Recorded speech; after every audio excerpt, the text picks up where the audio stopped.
Yahoo Finance's executive editor Brian Sozzi had the chance to speak with Gap CEO Richard Dickson on the better-than-expected first quarter results and what to expect from its flagship brand. Take a listen.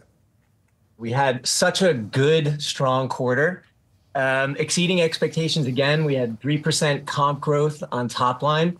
We had margin expansion, both gross margin and operating margin expansion, and we did it off of 15% less inventory. I think it's also really important to recognize this is our 5th consecutive quarter where we grew share. And what it's doing for us, it's really indicating that customers are responding well to our brand reinvigoration efforts. We've talked about it before. Reinvigorating this legacy portfolio of awesome brands has been an incredible opportunity, and the culture that we have now that's really driven to unlock that potential is really gaining momentum. It's also the first time that all 4 of our brands have reflected positive comps, and that's in many, many years. So look, there's a lot to be excited about. We're on stronger financial footing. Our brands are resonating, and really we're just getting started. Richard, I've been following Gap for like 20 years. Full disclosure, I've never actually seen results like this from the company. I mean, I know you're almost a year in, but I mean, hat tip to you on this stuff. But I think one of the biggest stories that the street might catch on to, it seems like the business is being better run. You mentioned inventory. Inventory down 15% against sales comp increases in all of your brands. Where is this inventory going? And did you just hit the reset button and say, we don't want to be selling some of this stuff in our brands. Let's clear it out. Let's start all over again. Look, I think it really ladders up to our strategic priorities. What we talk a lot about, and I'm relentlessly repetitive, both inside and outside the company, is where do we need to be focused? The first focus of our business is maintaining and building upon the financial and operational rigor that we have started to demonstrate that's really showing up over the last year and ultimately really showing up in our numbers. It's just about a much more disciplined approach to running the business. It is allowing us the ability to start to concentrate on reinvigorating our brands. And that's the methodology that we've talked a lot about, which is our playbook. So between maintaining financial and operational rigor that's showing up on the scoreboards, it's allowing us to start to really dial up our reinvigoration strategies. We're strengthening the operating platform, supply chain, technology, culture, media, marketing, and ultimately energizing our culture. So it's not a silver bullet. Rigor is showing up in every part of our branded portfolio. And the productivity that we're driving is obviously the metrics that we're enjoying right now. But we've got a lot of work to do. We're very pleased. We're taking a very quick victory lap, but it's not a sprint, it's a marathon. This is the second straight quarter where you blew away earnings estimates. Clearly the street is underestimating a lot of the operational rigor you have put into the team, and I would argue what's happening on the top line. Does the street just need to forget that pre-you, old Gap is dead, and there's something new and potentially special happening here? Look, we are in it day to day. We're driving what is a legendary portfolio. It's got extraordinary history.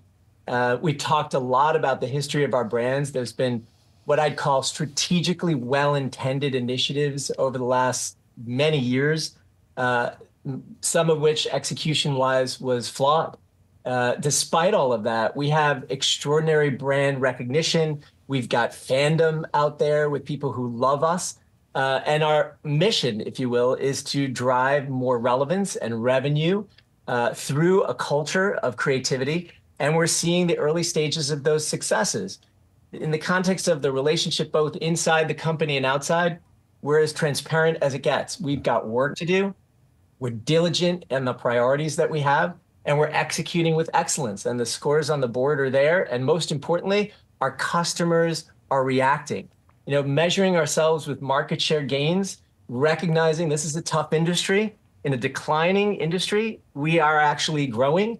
That is a great indication that our work in reinvigoration is working. In a limited time that we have, Richard, maybe let's look upon each brand. Let's start with Gap. I've seen Gap recently on red carpets with Anne Hathaway and taking photos. I've seen photos of Zach Posen, who leads now design for you all. Over the next few months, what should we expect from that brand? Are more red carpets at play? And what will the apparel that Gap is selling look like? So thank you, Brian. I really appreciate it because Gap is our flagship brand. It's our namesake. It's the original brand that started our extraordinary company. We are making incredible progress. Certainly, we're demonstrating, as I've talked about, operational and financial rigor, but we're seeing the proof points show up in our reinvigoration playbook. As we've shared, this is another positive comp, 3% in the quarter. That's our second quarter in a row of comp growth. And so we're really encouraged with what I'd call getting our vibe back. You've seen our first big campaign, Linen Moves.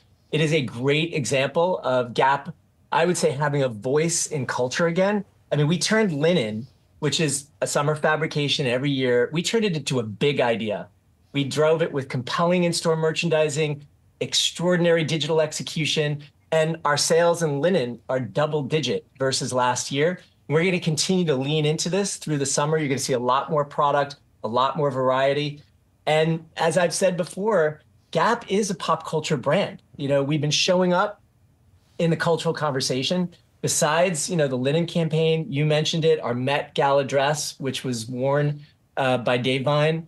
Obviously, you know, Zach is, you know, a brilliant designer who, with Dave Vine, created this extraordinary presentation of how denim could be worn couture. We followed up with incredible attention with the shirt dress worn by Anne Hathaway. We also had a great collaboration with Doan, and all of this is driving relevance and revenue. And Brian, we're just getting started. Lastly, let's just zero down or zero into Old Navy. How does Old Navy plan to win the back-to-school shopping season? First, you know, Old Navy, it's the largest brand in our portfolio. So we're spending a lot of time working diligently on what I call reasserting the brand's authority. Old Navy, you know, it's the #2 apparel brand in the country. We've got a huge, important fleet of over 1,200 stores. We've got an extraordinary online presence. As reported, we reported a strong quarter. Sales are up 5% and comps up 3%. This is the third quarter of positive comps. It's also the fifth quarter of market share gains. So we're feeling really good about where Old Navy is headed. We've had particular strength in women's, where we've been really focused on reasserting, both from a product and a marketing perspective. Active has been another category that we've strategically intended to grow, and that's been showing up on the scoreboard. So look, we're looking at Old Navy on a day-to-day business, executing with excellence, ensuring that we become, if you will, the brand's authority in style and value. Quarter by quarter, we'll share our results, but we're very excited with where we're headed.